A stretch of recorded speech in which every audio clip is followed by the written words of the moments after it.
Cheers, queers. What's on the big gay agenda today, Theora? Today we're going to be discussing why we love the Thai girl love series Harmony Secret. Woo! Woo! I thought Caitlin was about to leave us there for a second. Things were about to get weird. I can't leave because I am so excited to talk about Harmony Secret. Can't leave, won't leave. Yes, that's right. So this will not be a scene-by-scene breakdown. This is going to be an overview of the things we loved about the series and what our listeners at home loved about it as well. So thank you in advance to everybody who answered the call on social media when we asked, why do you also love Harmony Secret? We will be reading out your reactions, or not reactions, your responses during this episode. So thank you for all of those who participated and added to the conversation of what made this show so great. If you're looking for more Harmony Secret content from us, we did react to the entirety of the series, so you'll find select reactions to a couple episodes over on YouTube in highlight format because copyright.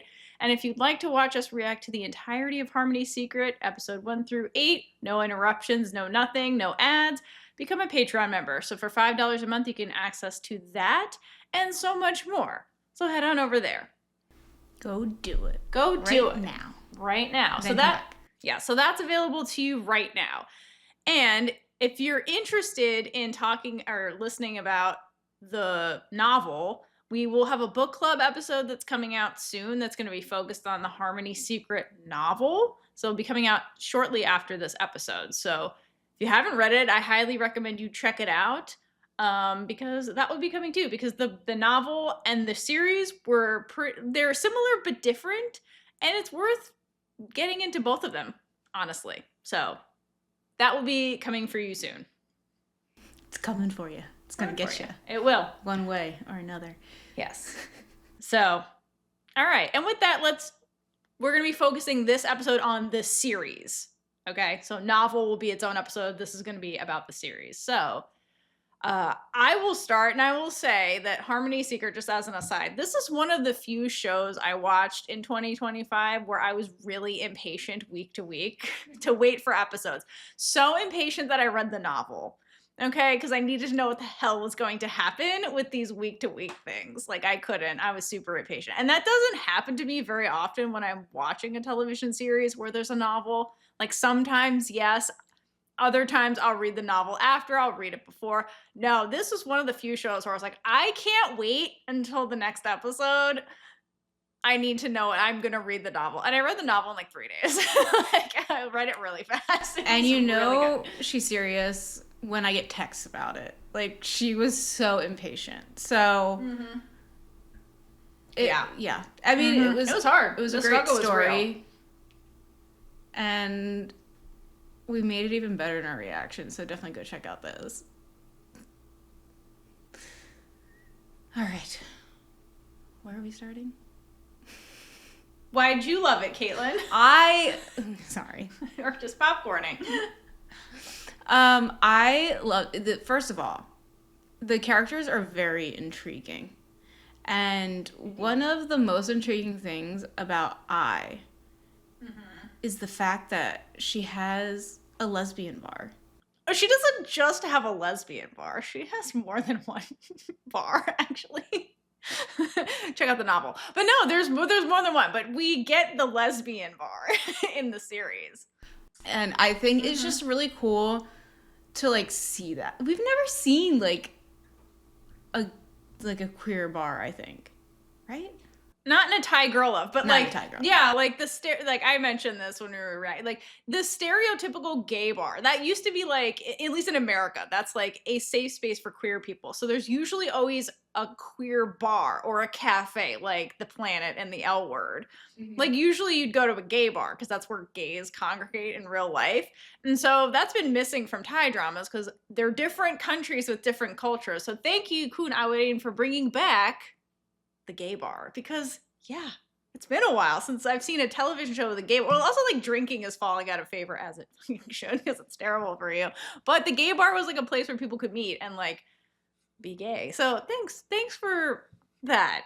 I enjoyed that. And it was a beautiful bar too, like fucking sweet. And the way it's not just a queer bar, it's like queer women only. Like, it's exclusive to queer women. A true safe space for queer ladies, like What and a queen. I love that, like, May kind of had her, like, gay awakening there. Because this was, like, the first time that she was surrounded by queer women. That we are aware of. Yeah, or she's aware of. Yeah, I mean, like, but the way that she reacted to it, it was just, like, she was so out of her element in that moment. And the way she's like, oh, you like women? And, like, she was just trying to put it all together. We'll see where this is headed. And then, like, slowly in her head, I feel like, subconsciously, she's like, do I like women? There's a lot of beautiful people here. And that is the gay agenda. Thank you, Kunai, for keeping it real. But I do love the cinematography in the show because as Maple is, like, putting it together, it's just, like, it cuts to just shots of women, like, cheersing each other. I'm like, none of this is inherently homoerotic, but, like, May's like, this is gay. And it's just, like, women being like, yo. It's, like, not super gay. No one's making out on tables or anything. It's just, like, very tame. People chilling at a bar, and Maple's like, this is gay. Which says a lot more about May than it does about the bar. I don't know how she, like, jumped to that, because I didn't jump to that when I was seeing it. This just looks like people at a bar. She's just like, it's gay. It's like, because it's a women-only bar. It was not said that it's a, no like, one said it was gay. Lesbian, gay, queer, any of that. It's a women only. But it just... Her brain went there, which, again, is the central theme of the story. She's a late-in-life lesbian, and then I is not. I is definitely not. I is definitely not. I is fully comfortable in her own... She's out and proud, basically. Yeah. Not out and proud to her family, but, like, yeah. to the community at large. Okay, one thing I loved about the series is I just loved how messy everyone was. Particularly I and May. But they were just, like, messy adults. Okay, so first of all, I really love how I and May go from 0 to 100 in their relationship. Like, I love that so much. 15 minutes. 0 to 100. Like, they're like, it's so funny because it's just, like, messy adults, right? And this is, like, truly the chaotic, messy, gay as fuck adult series that I always wanted, because it's just, that's all they were doing. They were just being messy, chaotic adults for most of the time. I really love it. They're very complicated. They're people. fun. They're fun. They're just fun. But very complicated. What do you mean by that? They're complicated in the fact that, let's never forget that Maple bugged I's apartment, even though they seem to forget that. And also that I drugged Maple. Okay. I have to say, you're gonna have to check out the book club, because I give a whole thesis about how I is not a predator. And then the series changed some shit, which I guess I'll jump into now. So the series had some alterations from the novel, and I think some of them, like that, were used to just cause more drama, which I don't like. That was one of the things I didn't like about the series. I understand why they did it, because it literally just causes drama, but it was a change from the novel that was, like, it felt unnecessary, and, like, literally it was just there to cause drama. So first of all, they wrote I to be a predator, but, like, this is, and the fact that, like, this, again, to make it raise the stakes that, oh, she drugged her in her apartment, that never happens in the book, first of all. In fact, the way it goes down in the book is glorious. Again, check it out. And like, they make her predatory and then never address it. Yes. Ever. Like, we don't ever address it. It's like, it's there to cause drama for us, and then, like, they never revisit it, okay? And that's not the only thing they did like that. Other thing I don't like about the show that they changed is they made Maple seem more immature than she was, actually. Because in the series, like, her main thing is she's, as an adult, when we pick this all up, she's so fixated on proving herself, which is understandable, because this is her first, like, audition, first role in the world of business, and basically her dad's like, here you go, and then all these colleagues that have been looking to him to lead are now looking at her, and she's competing against her childhood rival. We'll get into the childhood parts too also, but, like, so she had a lot of pressure to prove herself, right? But in the series, the way they, like, made that a, like, negative flaw for her when she dipped her toes too deeply into that. So like basically she would be so fixated on proving herself that it would blind her. Like, for example, and the most egregious and stupid example of that is when she meets Rachin behind Ai's back. That's what I mean. That never happens in the novel. And, like, it's because she's blinded by her ambition and stuff. And it's like and again, why was it there to cause drama? Like, it didn't make sense for her to do that.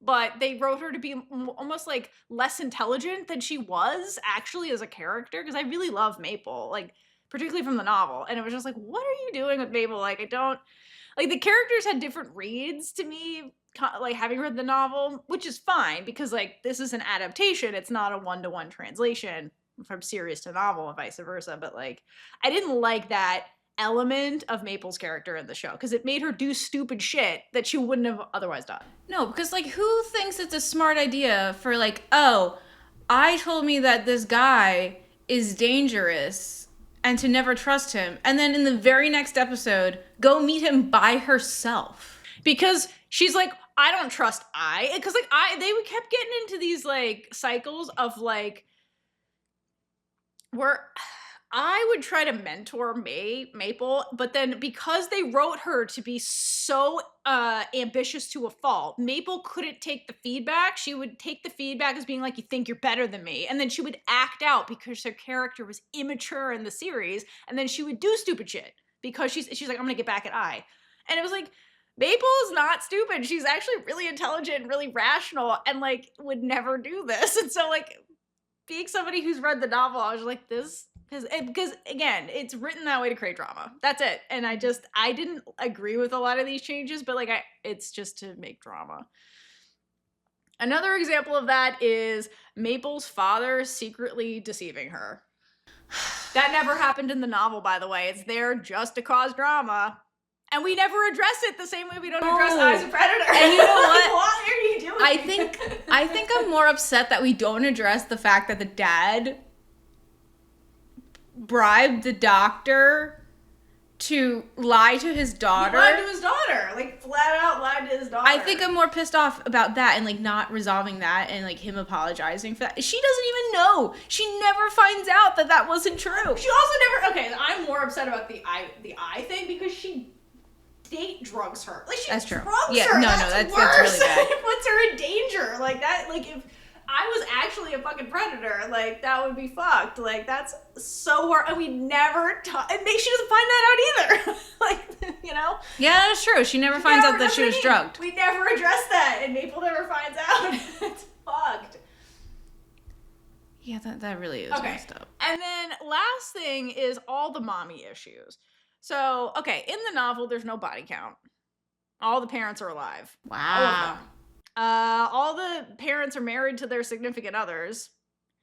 Ai's mom does not abandon the family. Like, they made a lot of changes like this just to cause drama. And I can understand body count sometimes because you're like, then I have to cast and pay less people, which I get that too. And then it's like, we'll just make her, this is a sob story. And it makes, like, Maple and her dad closer because, like, all they have is each other and I and her dad. So we're like, they're going to focus the story on those plot lines. But then Ai's mom's plot line was just weird. It was this weird, like, she abandoned us, but not really. And, like, maybe it's her. And it's like, why was this here? Like, it was there to cause weird drama that I was like, okay, but, like, I didn't feel like that was always necessary. But anyway, those are just some of my qualms with, like, things that were different. There were some things that were different that I loved in the series. These were the ones I didn't super love, but I think they were mostly to cause drama. I don't understand why Ai's mom abandoned her. To cause drama. Well, yeah, like, story-wise. I don't think that Ai's mom was abandoning I. Ai's mom was leaving the dad. That was it. The child belongs to both of them. Why is it the assumption the woman takes the child? Like, no, I know that, but, like, he has no time for anyone, so, like, that means her daughter is... He's got money, he can pay nannies. Maybe he'll step up and be an actual dad. Like, again, why is it on her? Well, I would say the same thing if it was the other way around.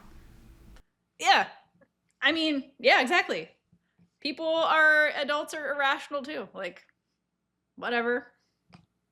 Well, he was like, mom was cheating on me and had another man. So, like, she's like, going to my new family. Men do that shit all the time. Yeah, I know. And again, no one's like, why didn't he take the child? He's got another family going on. I'm not gonna bring a child into that. Like, you stay with your dad. I'll see you later, or never. Again, this never happened in the novel, so who knows why these things happen? I think they're there to cause drama. That's it. And then give her, and then they can the protagonists can then bond over their mommy issues. That's it. I think it's really that deep, honestly. Okay. Besides that, so one of the things that I do love about the show is that this is one of the few shows, specifically in the Thai girl love drama, but just genre, but like in general, where I genuinely enjoyed both main characters as individual people, not just as the couple. I enjoyed them both as characters. So, first and foremost, I love how shamelessly gay Iwadine is. First of all, I love that about her. Shamelessly Shameless. gay, and It's also great. knows what she wants, and stops at nothing to a fault, to get what she wants. I love her confidence. I love everything about her. But I just, number one, so shamelessly gay.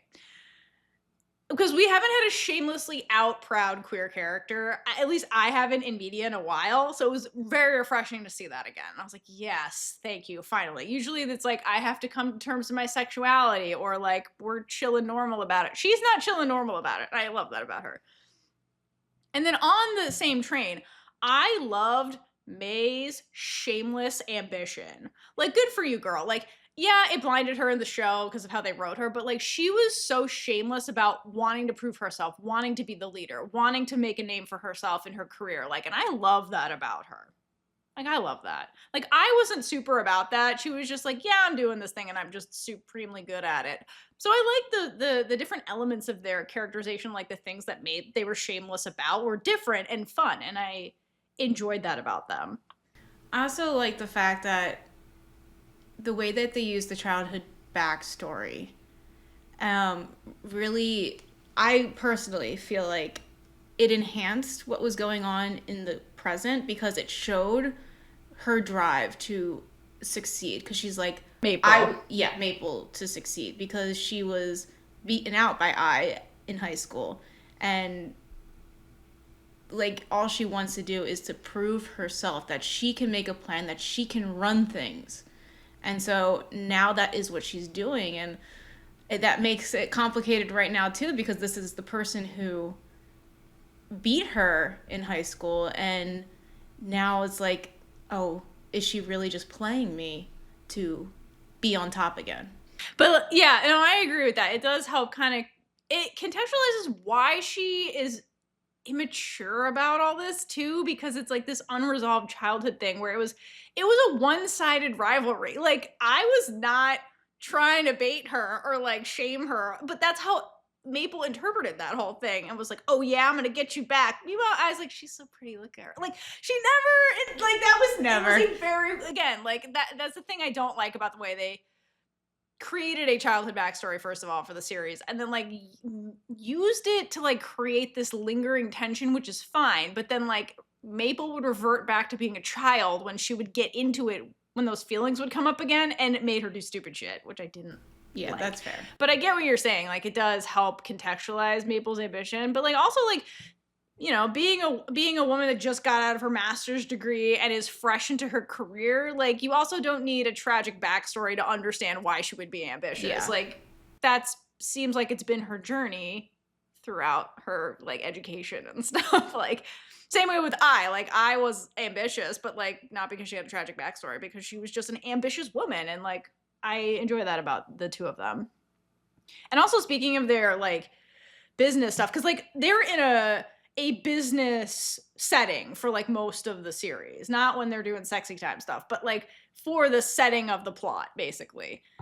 And what I like about the two of them as individuals, to go back to that, is that I love that both of them were competent leaders. Like, I was more experienced when we start the story, obviously, because she's older and been doing this longer, and then May is new to it, but they're both competent at it. Because I like that they give us scenes with them conducting business, And you got to see how good they actually were at their jobs. Like, they're not just, yes, they're Nepo babies, but they're not just Nepo babies. Like, they're actually good at what they're doing.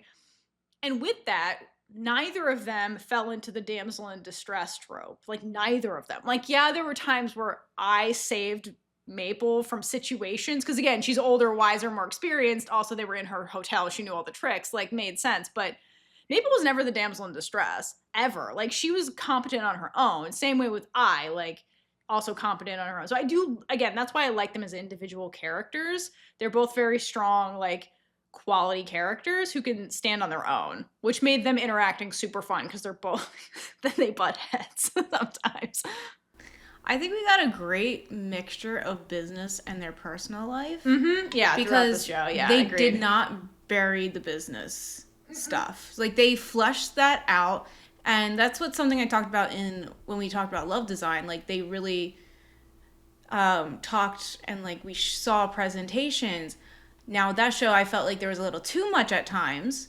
This show, I think, had like a great balance. Yeah, I agreed. And even like the business stuff created its own storyline drama of like, oh, the guys are meeting behind their back, and like them sacrificing that poor employee to go spy for them. I really feel bad for her. What? Remember when they put her one of their phones in the server's pocket and went to overhear the conversation? When they were snooping on Rachin and the other dude from Greater at the restaurant, and then I and May had to like coerce the waitress to record their conversation. Yeah, that was fucked. Oh my god. I thought there was more gonna happen with that and that employee. That was just women helping women. Yeah, I mean, I'm glad nothing happened to her, but I was really scared for a second. Also, it's not insane for a waitress to have her cell phone on her, so like, I don't know why they would be suspicious of her. Drama, Theora, just drama. I guess. Yeah, so I'm glad that worked out. But like, again, that was them both being clever and like in their own way. And you see that like when they work together, they're more effective as a team, which I like. Yes, together they're balance each other out. Yes. With like thinking ahead versus just doing, because I feel like thinks things out more so, and Maple is just like, all right, we do this right now. Just like how when they were in that meeting and Maple was going in on I forget his name, but like she was saying how like she was fighting back, and I stops her and like pulls her aside out in the hallway and was like, you can't let them know where you are, like, lose your cool. You can't let them know where your head is, because you'll lose your power, something like that. Yeah.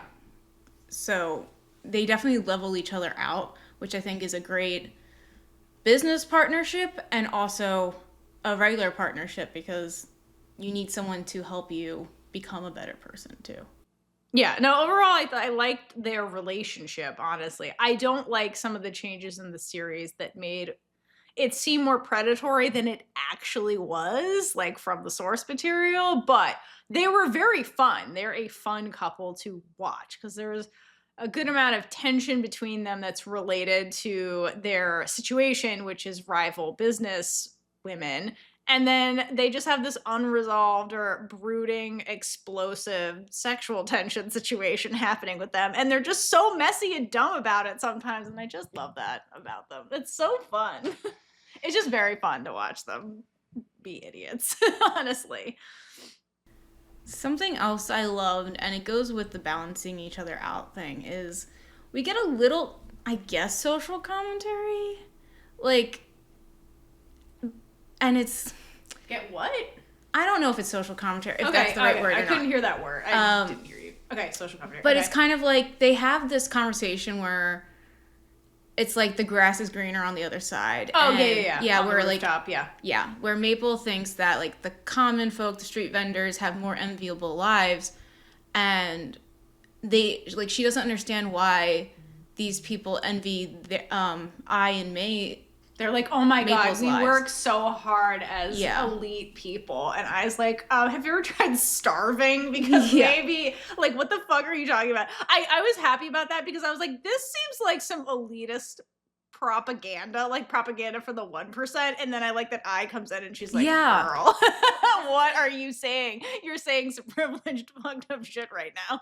Yeah, so like What? I is like not I. Maple's like they have the freedom to do what they want without anyone forcing them to. And then I like just checks her immediately and like doesn't even like try to agree with it. She's like, but what they don't have is money, and whether we like it, like you have to admit that money is one of the most important factors in life. And like I love that she says this because a lot of times people are like, oh, money doesn't buy happiness, money doesn't do this, money doesn't, but That's it is propaganda. very important. That's actually propaganda. And like she does remind Maple that she never had to watch someone she loved get sick and not have the money to treat them or get food. Like she doesn't have to worry about these things. Right. And I just, as soon as I heard Maple's saying this, I was like, are you kidding me? Are they really going to make us feel bad for the rich bitches? That's what I mean. It's propaganda. I'm like, this is 1% propaganda. And then as soon as she checks her, I was like, yes, that is perfect. Yeah. And Maple doesn't get defensive. Well, I also wasn't like scolding her or like being elitist in her response, be like, you're so stupid. How could you say that? She was, again, throughout this, again, it's missed because you're in Maple's point of view a lot in the series, but like I tries to mentor Maple and help her. Like in the novel, it's an official mentoring thing that happens. It's not in the series, but like she does try to like help her, knowing that like she's new to this business world. So they do have kind of like a mentor-mentee relationship that shows up in the series, but it's like very, very unofficial and very rare because anytime I tries to do it, May gets defensive because of the childhood backstory they wrote in. Yeah. So like this is a good example of like I in good faith being like, girl, have you thought about this? And then like instead of like lecturing her, she lets May come to her own conclusion, and that method seems to work better than I just being like, yo, don't do that next time. Yeah, she doesn't really take well to being told Not what in the to series. do. No, not in the series. No. Cause yeah, she always thinks it's I thinking she's better than me, and that's like really not. And that's how we get her. That thought has never crossed I's mind ever. That's how we get Maple meeting Rachin. Yes, that is exactly how we get there. It is, again, she acted like a child sometimes, and I really didn't like that because Maple is a very competent character, and it's like it makes sense that she would make mistakes and stuff in the business realm, and even with I too, because like this is her first like relationship with feelings. First of all, it's the first relationship with feelings with both of them, which I love because they're both coming from at this from different places, but it's new. It's new territory for both of them. So yeah, they're going to make mistakes because this is a new situation. And also on top of that, May is mostly at a disadvantage too because she's also entering this business realm for the first time in this new leadership position. And the stakes are stupidly high. And then the dad's antics doesn't help anything. He just puts more pressure on her. But so yeah, it makes sense that she would make mistakes or like try to be like, maybe I shouldn't trust I because, you know, she knows what she's doing and I don't. And like, it's kind of like her insecurity comes out and then she does things that like, I think if she wasn't feeling insecure, she wouldn't have done. And it was never I's intention to make her feel insecure, but like, that was I's intention, but that was not May's interpretation of the situation. And so you end up like, the thing is like, the thing I love about the story is like it really didn't need all this extra like manipulation to make drama. Like the drama just happened between them because they're in this high stakes situation and they're both on different levels when it comes to business experience. And so like mistakes are going to happen and like misunderstandings are going to happen, and you know, because they're trying to like keep it professional, but then also they're in this realm together, and it's like I can't tell you everything because we're rivals. But so like the plot actually it was very fruitful for drama that was really good. But then the series was like, let's add more drama. It's like, did we need to do this? But, you know, it was a fun show. Like, every episode was very good and very entertaining, and I was never once bored watching the show. Like, not 1 second. It was so good. I was never, like, tempted to fast forward through anything. Or, like, it was just, all of it was good. That's a great point. No, it was always, like, what is going to happen? Because anything could. Anything could. And you know what else you never fast forward through? the OST in the beginning. Oh, Yeah. So can we talk about the music in this show? Because the music, period, they have the best OSTs, plural. I know the most famous one is Secret Deal because, yes. But all of them are so, so good. If you haven't like sat down and really listened to all of the OSTs from Harmony Secret, I highly recommend it. They're sprinkled throughout the show, but they're so good. Each one was so different than the other. And Sonya has the voice of an angel. I just have to say that. Her voice is so beautiful, the way she sings. So they're just very beautiful songs. But I mean, kudos to Harmony Secret. Like, you cannot and will not skip the opening title sequence because Secret Deal is such a good song. Yeah, no, it really it's a great dance song too. It's a K-pop song. It's fucking awesome. Like, it's a K-pop song. Okay, other thing I want to say about the music, besides the fact that Secret Deal is the best song ever, is aside from the OSTs, I do have a comment about the soundtrack in the series. So not the original songs, but like the music that they played in the background. So I don't know what happened in post, but they had the gains all the way up on the background music, I guess for drama. And like sometimes it was way too much. Like the music was like way too loud and way too dramatic for like some of the scenes. You know what I mean? They always had that really intense, like, da-na-na-na-na kind of music through, like, they would be having conversations, and, like, that would be playing, and, like, I think they overplayed that a little bit in the show. That's fair. That is fair to say. Yeah. And the gains were all the way in, so it was, like, loud, too. It wasn't just, like, subtle background music. But, again, I think it was there for drama, and, like, to emphasize the fact that these are high-stakes business conversations and stuff. But it was a little too much for me sometimes. It's like not life or death. Some of it well, was. yeah, like to elitist rich people, it feels like life or death to lose out on a business contract. But like, yeah, it was like I think they overdid it sometimes with that. That's fair. Yeah. All right. So something else that I love very, very much are our side bitches. Yes, I also love them.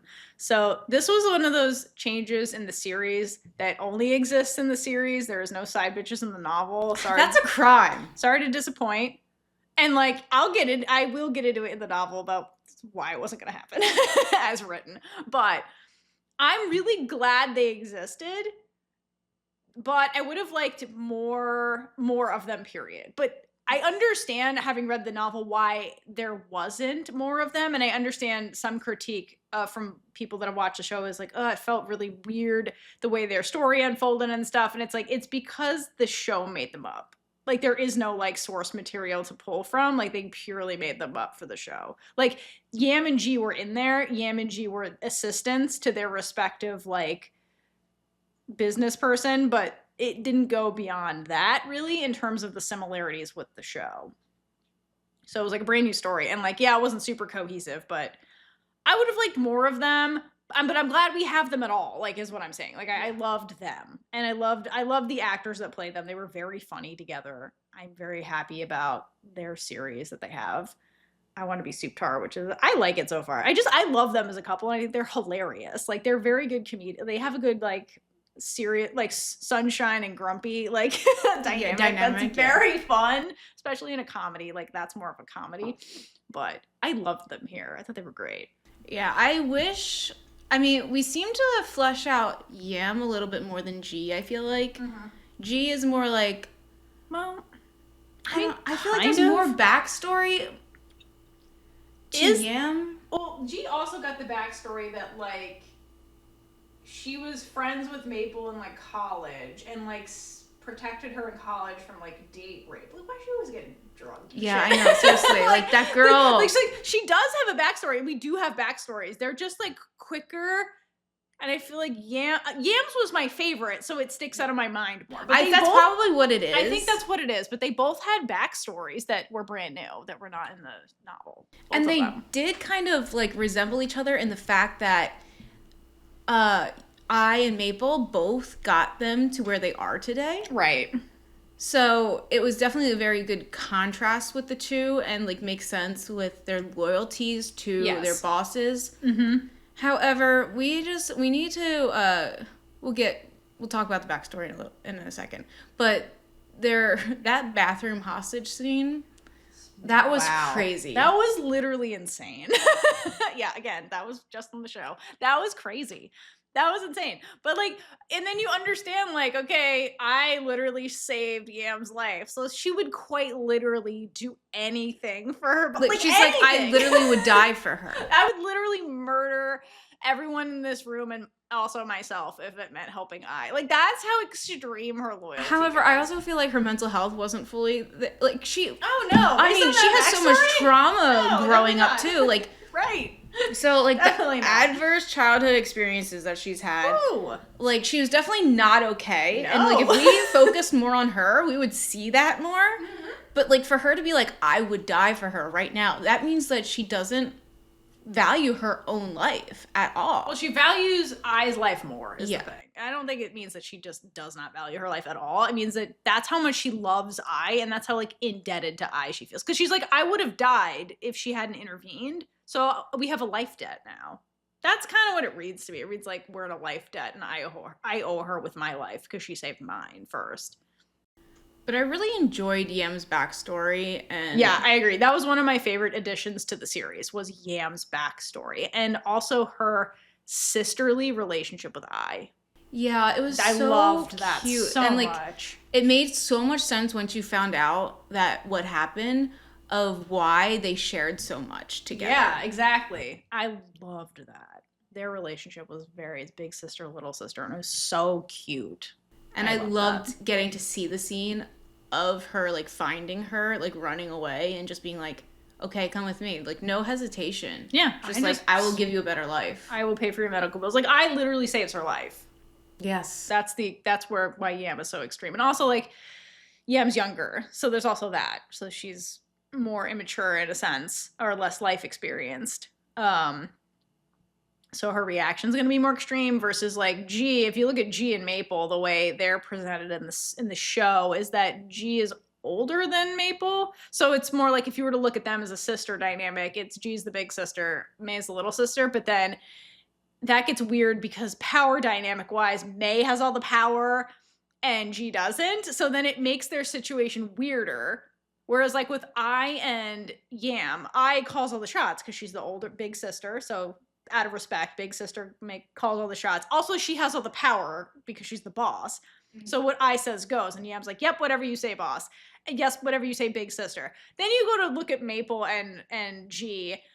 And it's more of a tension-driven situation because like G tries to be like, I have more wisdom than you in this situation and I feel like you need help. And she would try to like intervene with Maple. Maple would be like, I got this. I know what I'm doing. And it's like, would sometimes not listen to her or like sometimes she would. So it creates like less of a like cohesive team because like there is a power imbalance between the two when it comes to who has the money and power and who has the wisdom. And it didn't always like go smoothly. Yeah, and really, we've said this during reactions too. G should be running that company. Absolutely. That's what I mean. She should definitely be in charge of that G was so much I was gonna say smarter, but I don't want to say smarter. Competent. Yeah, competent. When it comes to business. Yes. Rather than because she has that more like long-term thinking. She's not motivated by emotions. Where Maple is. Yes, because they wrote Maple to be mature. Yes. Yeah, exactly. It all goes back to it. All goes back to that character flaw that I don't like that they gave her.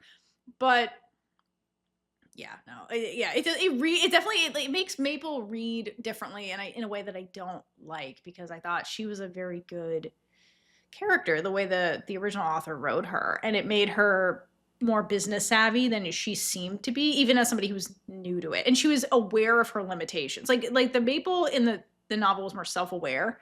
This one, it was like G had to make her self-aware, like make Maple self-aware, and Maple didn't always want to hear it, which is like a child thing. Yes. Yeah, so it was like, it made her childish sometimes, which was frustrating as a viewer to watch. And very frustrating for G too, because like her career was on the line. And again, with the power dynamic, she's like, I know what you need to be doing for me to keep my job and you to keep my job, but you're ultimately my boss and can say no to me. But then I get in trouble when you do bad things. Like, and like the thing that's is, shitty. That's life too. That's really shitty to be in that situation. I cared about Yam and her career. I don't think Maple cared about G. No, not again. They have a very different sisterly situation. Whereas like big sister is looking out for little sister with I and Yam. So like I was invested in Yam's life in a big sister kind of way versus like, again, Maple is little sister trying to prove herself to big sister. So there is no I take care of you. It's like based on the age, it would make sense. So that's what I mean. They have a different sisterly dynamic. However, like she got the job to take care of her. Like, cause like that's literally what she tells her. Like, oh, right, why don't you come work for like and take care of me? Right, big sister take care of little sister. I will hire you to be my big sister. So yeah, the little sister is not expected to like look out for the big sister in the same way. Yeah. That's what I mean. Like they have a different sister dynamic. Yeah, it's just that reads differently. It just really sucks for G because no one is looking out for her. Right, nobody's looking out for her. Until we get Yam. Until Yam comes into play. Because yeah, exactly. I love that. That's something I loved about them is their dynamic is so great because they truly took care of each other looked out for one another. And we see that like it's slowly and then full force. But I love when Yam gets G to open up.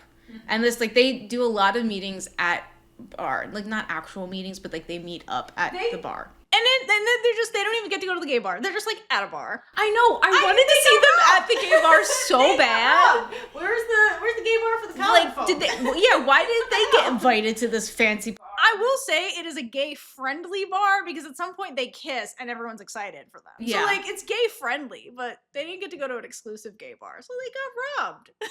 But there's one scene, and I love this so much. When G asked for a shot of vodka, and Yam just comes up behind and be like, make it 4. Oh my gosh, she was intense. Not 2. She was so 4. She's so intense. She as a person is 0 to 100. I love Yam for that. And then in that same scene, I love she does the glasses thing where she takes off her glasses, but it doesn't work. No. And that's why I love it. I love it. And then she's like, okay. And they redo that in one of their last scenes. And she's like, is this the person you're looking for taking the glasses off? And she just still doesn't respond to her. G still doesn't respond to her. So she takes her hair, puts her hair down. And she's like, how about this person? She does all the cliches. And then she goes running and dancing in the middle of everybody. And it's just so funny. I love her so much. I love her. She's hilarious. Oh my God.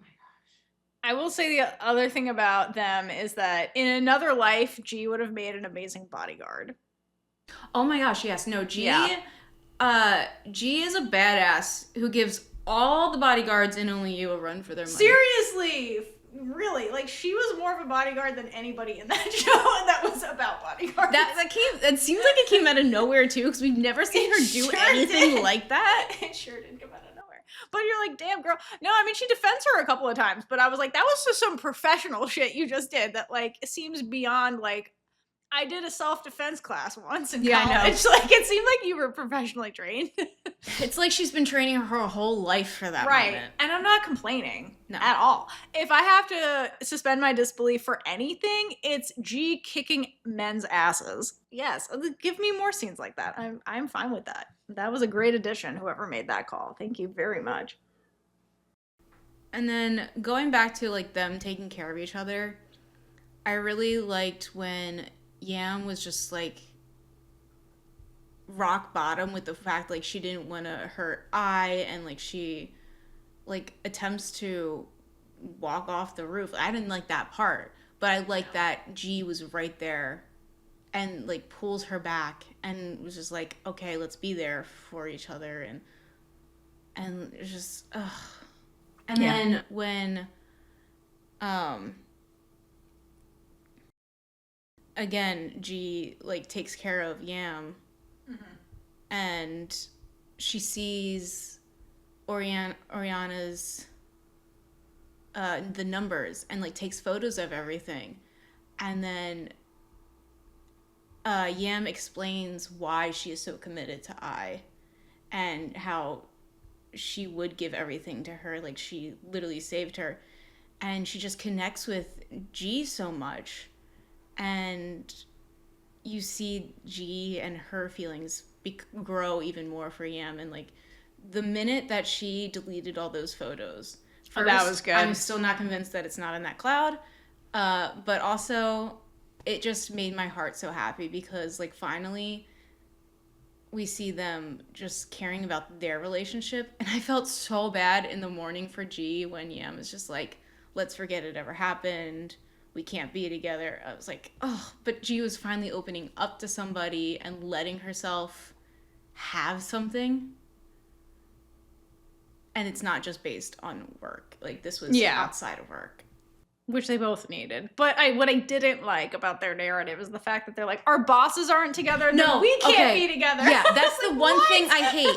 I hate because like, why do you have to base this is what happened with the side couple in Love Design too. Yes, I know. And it's pissed me off. It's so weird. It's just like lazy writing in my mind. I'm like, you couldn't think of anything else to separate them. You're just like, well, the main characters are apart, therefore yeah, no one can be happy. Yeah, what? And the ending when they're like, our bosses are back together. We should get back together too. And it doesn't stop there. She's like, and I don't think that they're gonna break up again. That should not be the basis of your relationship. You are different people. Yeah. And you wouldn't. Oh. Yeah, that was the one thing I did like. But and again, you can't be like, well, the novel. They were not together in the novel, so this was a show thing.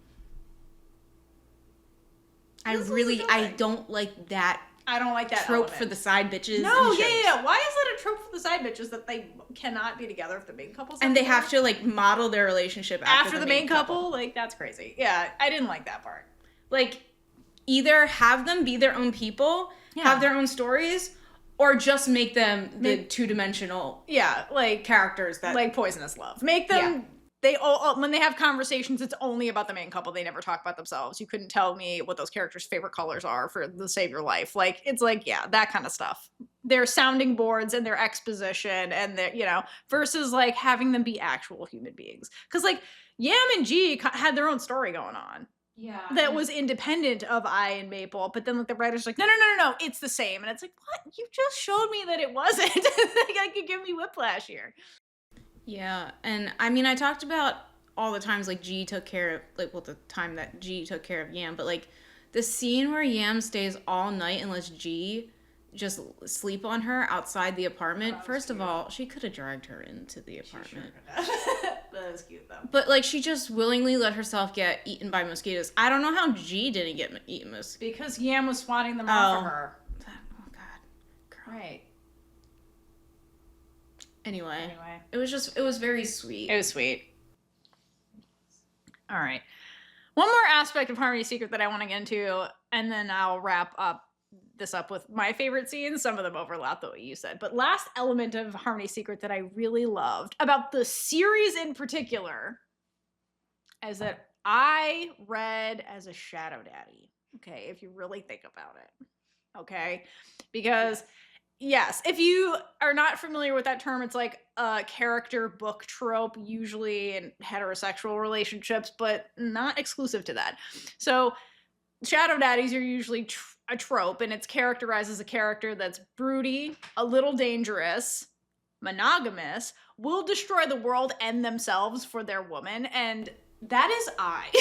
Yes, it definitely is. And I'm into that. I'm like, she reads like a shadow daddy, which is really fun because she's broody, a little dangerous, very monogamous, and will kill anyone for May. And I just love that about her characterization. It made it, if you read it with that lens, it's a very fun story.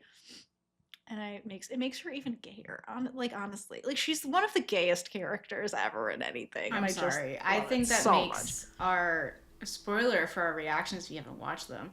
I think it makes the vampire theory even more plausible. There you go. That's probably where I got it from. Okay, and so with that, I want to move on to my favorite scenes. Okay, so my favorite scenes in Harmony Secret, and this is a list in no particular order, is anytime May thought she was being sneaky and I was 5 moves ahead of her. So like all the time. Yeah, so like every scene is my favorite scene. I also loved anytime I would speak in double entendres and to explicitly explain to May exactly how she was gonna fuck her. And May's flustered reactions were always priceless. And I love it. I does it multiple times.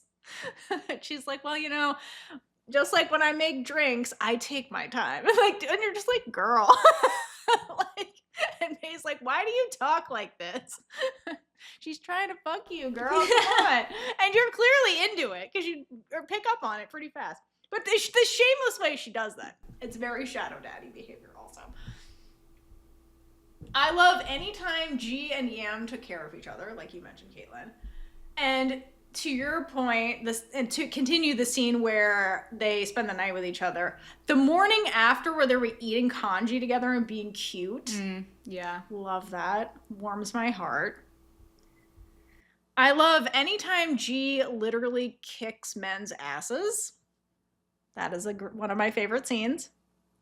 And then I have my absolute favorite scene, actually, I saved it for last, is I's ultimate shadow daddy moment. Okay?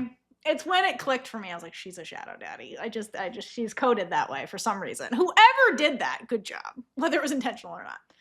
Okay. So it's the scene where she's waiting for May in the VIP room of Anthea Bar. Okay, she's in the VIP room. She's by herself and she's smoking a cigarette. It's the only time you see her smoking, okay? And then May shows up and finds her smoking in there, just like being broody and looking off into the distance. And then May comes in and takes the cigarette away from her and is like scolds her for smoking.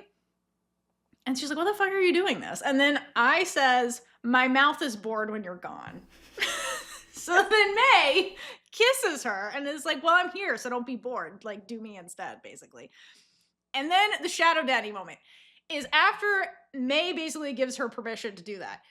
Because respects women juice is part of being a shadow daddy. And the way I's female gaze roams May's body and the way she puts her hand, like where she places her hands on May's hips as she like slowly rises to like kiss May, it's like straight out of the steamiest romantasy novel you can ever read. The way she did that, like everything about I's body language in that scene reads as respectfully possessive and shamelessly thirsty, which is very shadow daddy behavior. That's what it clicked for me. Like, this is a shadow daddy scene. Like, just look at her. She's being broody and then like possessive and then like shamelessly thirsty for only got eyes for you kind of thing.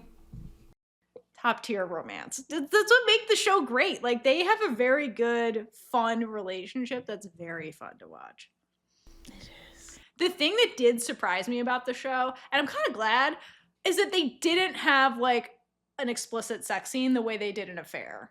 Like, I'm surprised they didn't. Like, they have like a bathtub scene, then they just hard cut to like the pillow talk afterwards. I'm just surprised, given the premise of this show, that it's basically about like a hookup kind of situation. Yeah. They don't have the hookup scenes. Well, and I'm not mad about it.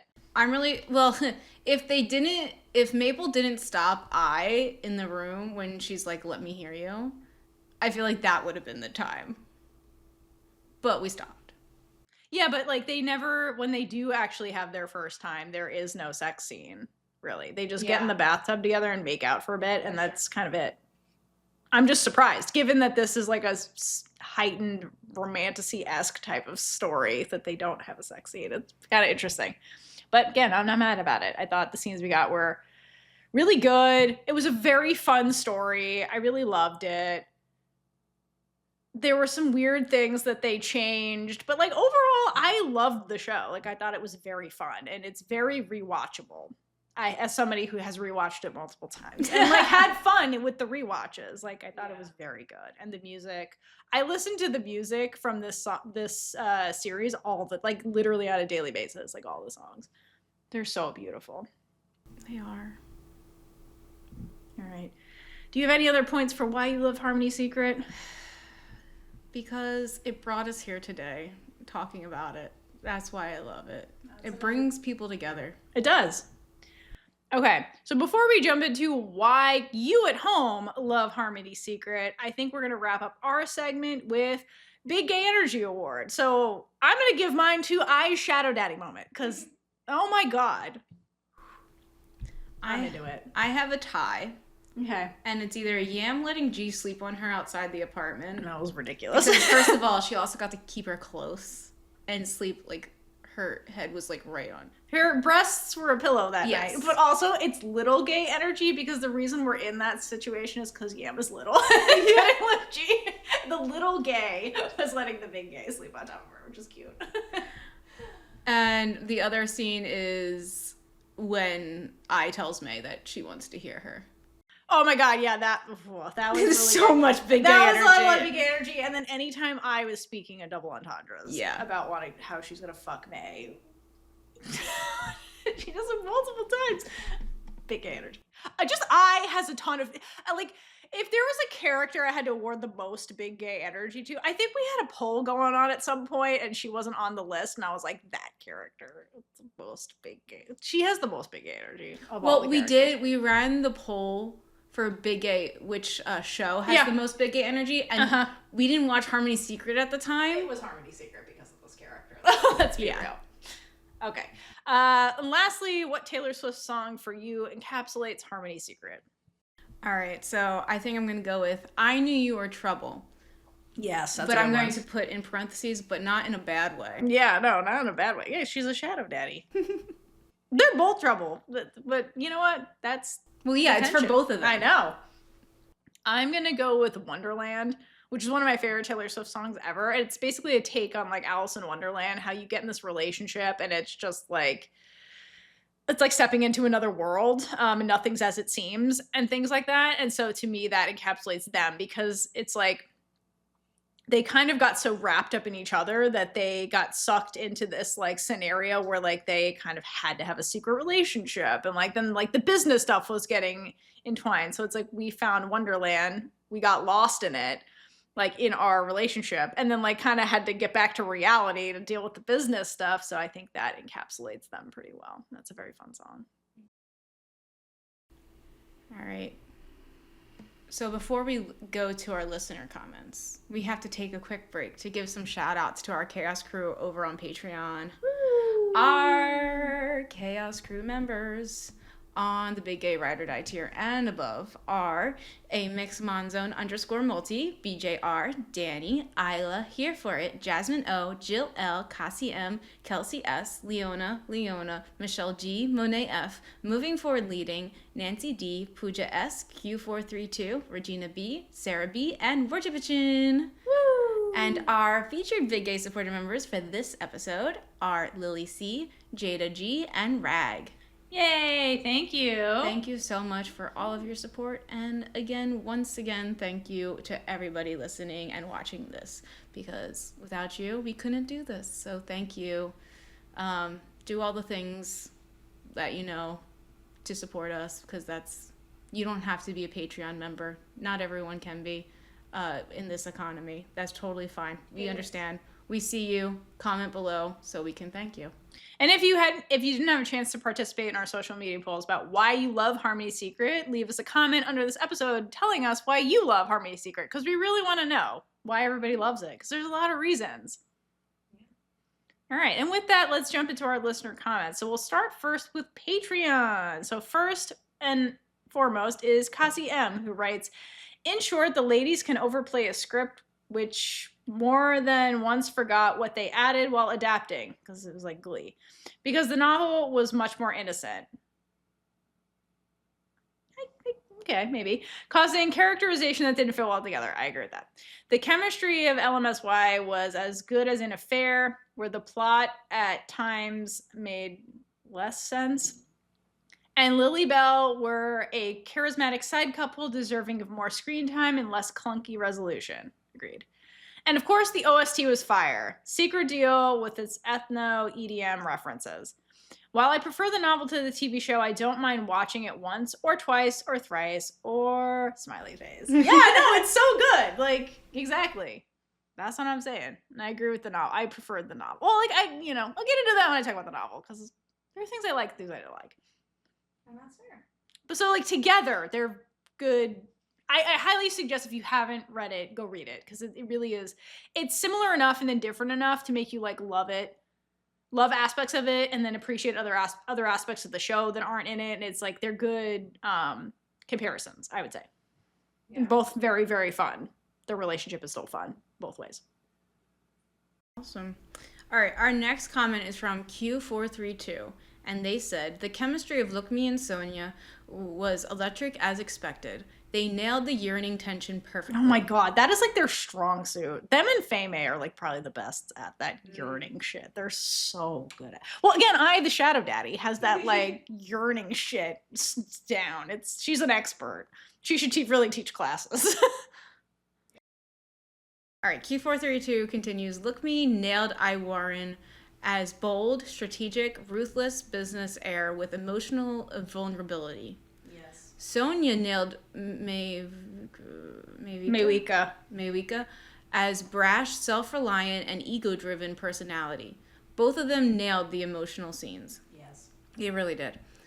I liked how they developed assistant storyline different from novel, but the ending could have been better for their plot line. Totally. I think that's a consensus. Again, they just wrote it into the show, and I feel like they didn't know how to get them back together. They shouldn't have broken them up because of Agreed. I think they shouldn't have broken them up in the first place, and then we wouldn't have had to do that. Yeah, they should have just been together the whole time. I think they were an afterthought in the script, and, shit happens when productions are... I don't know, their crazy schedules that they have where they're like, we put this together in 3 days. Like, who knows what they were dealing with. So, like, I agree, but, like, I'm glad we got them as a side couple at all, to be honest. Lily was fire with her fighting skills, and Belle was refreshing. She was so funny. She's so funny. Special mention to the sets and wardrobe of the show. Yes. Great job. Thank you. Oh my God. Yes. Thank you. No, like the set, like whoever did the scouting locations and like arranging where they were going to shoot, they picked incredible locations, like where they did new ones. Yeah, new ones for the Thai girl I've seen that we haven't seen, but also like the business setting where the greater duty free stuff was happening, and then like the beach resort they went to, like they just picked really great. And I's apartment was fucking awesome, like the Oriana stuff, like they did an amazing job with the sets and the wardrobe too. Like they were obviously fancy ladies who wore fancy clothes, but it wasn't like that outlandish, weirdly over fashionista type stuff. Like it read as businesswoman, for the most part, like appropriate sort of to wear. Sometimes I was like, May, why are you wearing this to work? But like, overall there was a good wardrobe. Yeah, Q432 said that it really brought the business air vibes. Totally. Hair, makeup, and clothing like fitted suits and chic dresses fit the corporate power play theme perfectly. Totally. I's wardrobe features serious muted tones like black, dark brown, burgundy, and white. Shadow daddy. She's a shadow daddy. And a vampire. Reflecting her composed, strategic, and quietly intense nature as the Hotel Empire heir. I would say she's pretty intense. I don't know that it's quiet. She's pretty loud. Yeah, she's pretty comfortable with her intensity. She's comfortable in her intensity. Yeah, that's a good way to say it.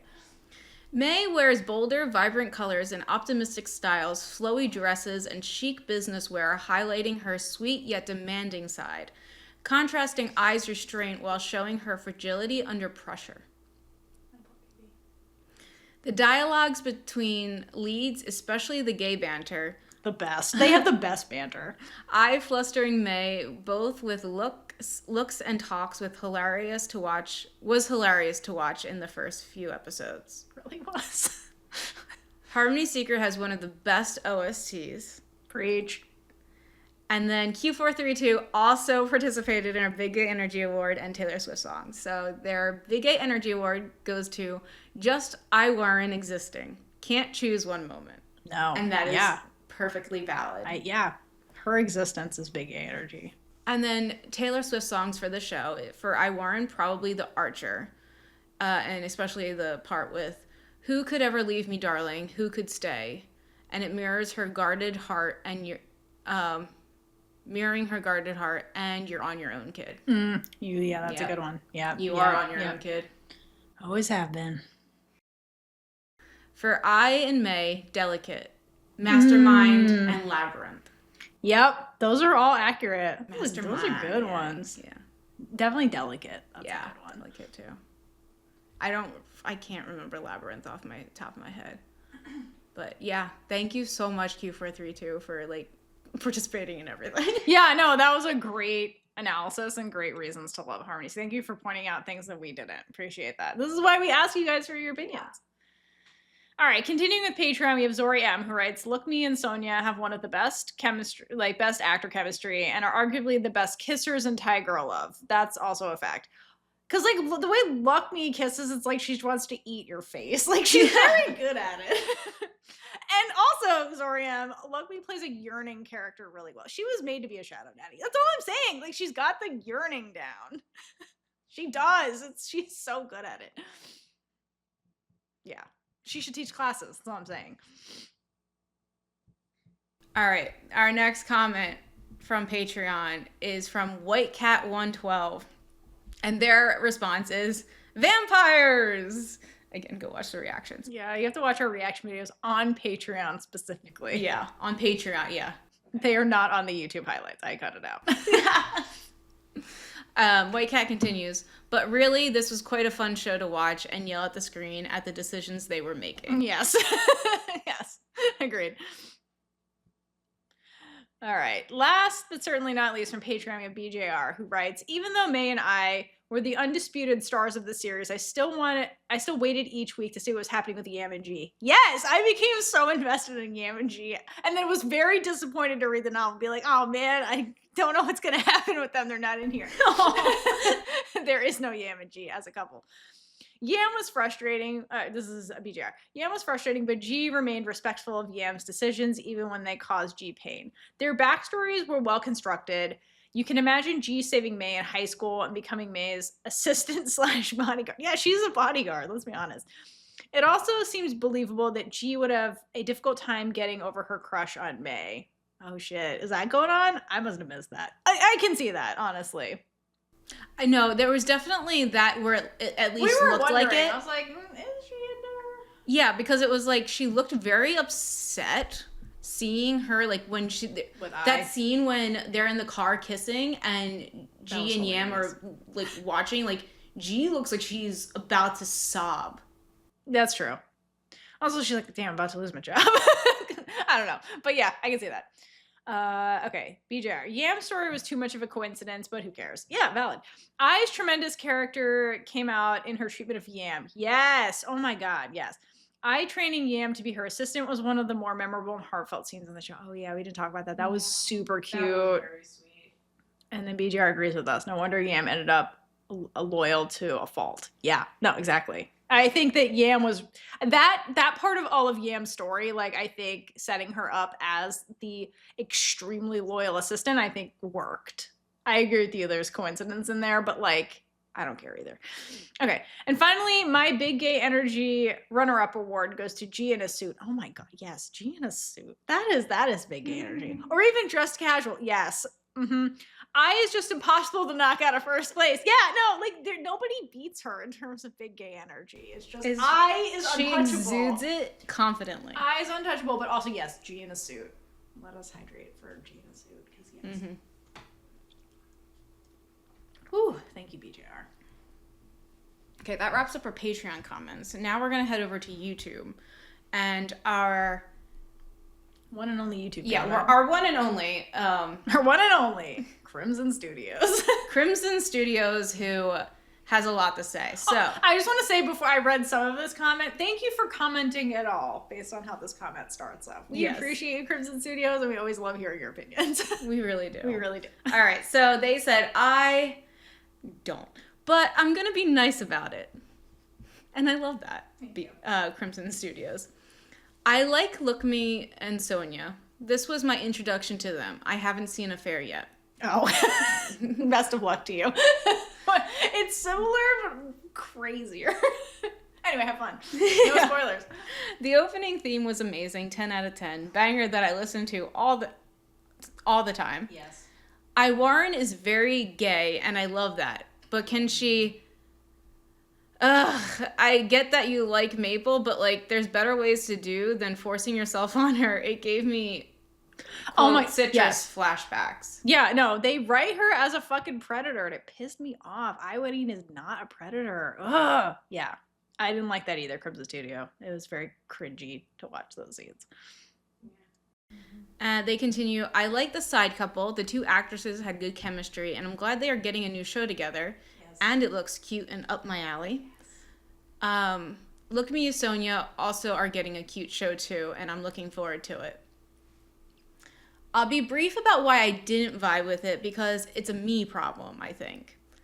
But I think it might be interesting to get a perspective of someone who didn't enjoy the show. In short, I'm not a fan of rich people. That's valid. That's valid. No, it's so valid. A lot of Thai girl loves are rich people propaganda. Or rich people drama. Yeah, but they're just propaganda. It's a lot of rich people propaganda. To be like, you should feel so bad for them because they have so much money that their whole life is like ruined by this ridiculous fucking scenario. And meanwhile, it's like, I'm trying to feed my kids. Yeah. Like, you know what I mean? Like, if you were to take Whale Store and compare it to this, it's like, these are rich people problems that like the thing from Kimmy Schmidt, like your experiences are not universal. Like, yeah. That's what a lot of these shows are that are centered rich people. God. And I'm like, your experiences are not universal. That does not relate to the show fully, but like go watch that, The Unbreakable Kimmy Schmidt, because it is so funny. I'm so glad Theora got me to watch that show because it's just a great show. It's my favorite type of humor where it's like this like quick-witted writing. It's like, yeah, it's a very unique style of comedy and it's my favorite. It's hilarious. But yeah, I'm with you, Crimson Studio. I feel the same way. I agree with you. Crimson Studios continues, I can't relate. While I also don't think relating to the characters is necessary for me enjoying a show, but sometimes it bothers me, especially when you mix stuff I don't care about, like business, with it. That's also fair. That is fair. Yeah. It's fair. Honestly, it's fair. Which I'm clueless about and don't care for. And I love the honesty that you're saying, Crimson Studios. Yeah, no, that's honestly valid. They continue, I also prefer more silly shows with less drama and about artists or architects, you love design, don't you? That we don't know what they even do, or scientists, or archaeologists, or farmers. Anything that isn't business, please. No, that's honestly fair. That's fair. That's fair. And the atmosphere of the whole show just isn't my style. Also fair. Overall, it's just a taste thing. And that's fair. And I love that you were able to remove yourself from it and just like be objectively look at it like, oh, it's just not for me. But it's not like you're telling other people like, this is a bad show. Like, you might like it. So I love this take on how you said all of this. So thank you. Thank you. That is how I feel about Poisonous Love. So it is not for me. Okay. Thank you, Crimson Studios. From here, we'll move over to Twitter, where our first response is from Justin, who writes, my favorite moment. Oh, because we asked, why do you love it? What are your favorite scenes? So my favorite moment, and then they left a GIF, and it was a GIF of I being a cheeky bastard in the elevator and flustering the hell out of May. So yeah, anytime I would fluster May, A+. Our next comment is from Lookmhee Sonya's Addie. Like attorney, yeah. Oh, got it. All right. LMSY is Addie, like attorney. Yeah. All right. And they said, Bestie, I'll be tuning in just so I can hear you talk about their amazing OST and why it is such a pity we never got a music video for Secret Deal, aka the Unskippable opening. Yes! Thank you for bringing this up, because why the hell does there no music video for this? We have music videos for the most random OSTs. That is true. Like super random ones, okay? That like aren't the opening credits of a series. They just like drop them midway through the series. Why was there no music video for this? This is the most music videoable OST ever. And they're like, eh. The opening sequence, you have to watch the opening sequence to like get the song. They're like, that's the closest thing you get to a music video, which it's a great opening sequence, first of all, of every episode. But like, really? Like, I feel like that was an actual crime that there's no music video to Secret Deal, the K-pop song. What the hell? Yeah, I know. That doesn't make sense. You could do so much with that song. I know. That's what I mean. This is the song that most compatible with a music video, and like there isn't one. You're their attorney, sue them for that. Well, if you want us to be key witnesses, we'll testify, because like that was some fucked up shit. Yeah, no, it's the best song. Like, it really is. It's just so good. And like, again, they like, again, Sonya has the voice of an angel. Lookmhee rapping was great. Like, they complement each other really well when they have their duets. And like, this song was just so good. And just, again, all the OSTs were phenomenal for this show. I cannot say that enough. Just all of them are beautiful. But yeah, sue them. Let us know. All right, next we have from Twitter, we have Only Facts, who writes, one of my favorite moments is when Maewika calls Irene when she's working out in episode 4. That was fucking, the way she's like, put your camera on now, bitch. And like, I was like, what? Like, I guess. And she doesn't know about the bug at that point, so it's like even weirder. It's so weird, but she's such a whipped shadow daddy. She's like, I guess, look at my abs. He's like, oh, whoops. That was hilarious. She's like, I will break up with you if you don't do this right now. And she's like, this is okay. Guys, you can boss me around. Like, the way I was just like, okay, boss me around, I guess. I got nothing on. That was hilarious. All right, our next comments from PY, and they said the soundtrack in relation to the narrative, the women's bar, yes, and their overall chemistry. Yeah, yes, those are facts you're stating. Next, we have Rajor, who writes, this moment in episode 2, and they put in a screenshot in their reply, which is I and May in the car right before May kisses I. Yes. That scene was awesome because that's when I was like, yeah, this is as mutual as I thought it was, bitch. And Rajor continues, this moment that I just described is freaking cute and a bit cheeky because Irene tries to make Maewika moody. So hilarious. She does. She baits her into kissing her, which is fucking funny. And then she's like, yeah, people who are trying to like experiment don't kiss like that. I'm pretty sure you had feelings. And she's like, God damn it, bitch. I mean, I do, but whatever. My favorite part of that scene is when they cut to the assistants, and the assistants are like, what the fuck? Yeah, I know, that is my favorite. That was so funny. Good editing choice, though. That whole scene is really good. Also, like, I don't understand in that scene why Irene had to unbuckle May's seatbelt. She's like, ooh, and then May's like, oh, wait, okay. She's like, what you gonna do about it? I guess kiss you. I don't know what else to do. There is nothing else to do. There's nothing else to do. That was the right answer. The next comment's from Dayon. Just because it's LMSY, Lookmhee Sonya, it already makes me excited. And that's fair. That's fair. They have fun projects. They do. Next, we have Apple De Leon, who writes everything because of LMSY. So there seems to be a pattern here and a consensus. Yeah, just a bit. Just a bit. There's the pattern. All right, next is from Veru Guti, LMSY fan. That the series has, if not the best OST of all Girl Love series, at least one of the best ones. No, it is the best one. You were correct the first time. Well, we'll just co-sign that. We are putting that. We need to put that into law. LMSY's attorney. Yes. Just saying. It is law. It's Thai Girl Love law. We'll pinky promise on it and everything. They continue, the sets, the costumes, the authenticity, the acting, everything was spot on. One of my favorite parts is when I helps May escape from Gawain. Yes. Oh, yes. Yes. Fuck that guy. But yeah, no, that was amazing. She's like, wait, we can't outrun him because we're women wearing heels. So we have to fake make out with each other. Like, what quick thinking she had during that whole thing. It was so funny. Yeah, that was a great scene. The whole sequence, not just a scene. All right, and lastly from Twitter, we have Chadalai 21, who writes, I liked episode 7, the scene where I finds the listening device. Oh my God, that broke my heart, man. Yeah. We all knew in every episode how much I trusted May, but when she found the device, Ai's pain was overwhelming and exploded. I like that scene the most. That was a... Ugh. Who hurt you, Chadalai 21? Girl, seriously. But that was such a well done scene, and like, you're right, it was one of those things that like I personally, when I was watching, I was like, when is she gonna find this? Is she gonna find this? I don't know, we keep ignoring many things, like the fact that I drugs Maple, but like I was like, are we just gonna ignore the bug? Are we ever gonna find the bug? And then like, so it's always this like tension point of like, when is I gonna find the bug? And then I finds the bug and like her heart breaks, and it's just like, it was a good scene. It was really well done. It was, and I just felt so bad for her. Poor Shadow Daddy was sad. I don't like when she's sad. Oh my gosh. But anyway.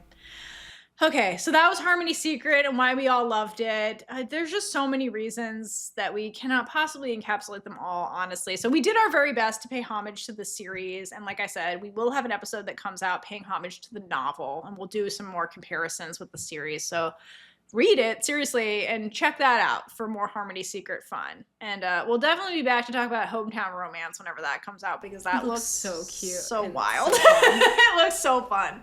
I'm excited for them to get a comedy, because like going from Affair to Harmony's Secret, Affair had more comedy in it for the two of them. Mm-hmm. So it was like they're escalating the goofiness in their projects. And so I'm very excited to see one that's more comedy focused for them, because like honestly, they're both very good at it. Like they do play well together in comedy, which like not every actors have good comedic timing with each other and good dramatic timing with each other, but these two do. So I'm very excited to see them like genre shift, basically. I think it's gonna be very fun. All right. And if you've made it this far, we want to know. And here's a challenge for you to write in the comments. Your challenge is to answer if Harmony's Secret could cross over with any other Thai girl love show. We'll just limit it to Thai girl love. What show would it be? Ooh. And it can be not one that's out yet either. Should they be put in girl roles? Oh my God. Could they handle girl roles? Damn, that's a hard question. I don't know. I would have to think on that. I'm curious to see what you guys come up with, because I don't have one do you have one off the top of your head? You came up with this question. Oh no, I literally just came up with the question. Oh my God, Caitlin. Damn. You know what? I kind of would like to see them cross over with Whale Store, just to kind of like... What, so they're the villains? No, I think just like maybe like mentor like the store, like I don't know, somehow work together. There's no way that's working out. Who was you asked me? Meownam's like burn the rich. There's no way. That's true. Although they're friends with Meownam's mom. Or like what if they like create opportunities for small businesses? Like what if they use power? I don't know, there's potential. I mean, if they did something else, because like the duty free thing is all about luxury brands, which doesn't vibe with Whale Store. So they would be a competitor in a bad way to Whale Store. And again, Meow Now would be like, let's burn them down. Which, you know what? Maybe that would make Crimson Studios like it better if we had the Whale Store fighting up against the Harmony Secret bitches, and we have a real classism story on our hands. Yeah. Honestly, that'd be fun. Anyway, let us know what you think. Leave it in the comments. And until next time, hydrate for lesbian Jesus. And gay it up all over the place. Bye. And with that, we've been Big Gay Energy. If you like this episode, check out all our other episodes right here on YouTube. Please like, leave a comment below, and subscribe for more amazing super gay content.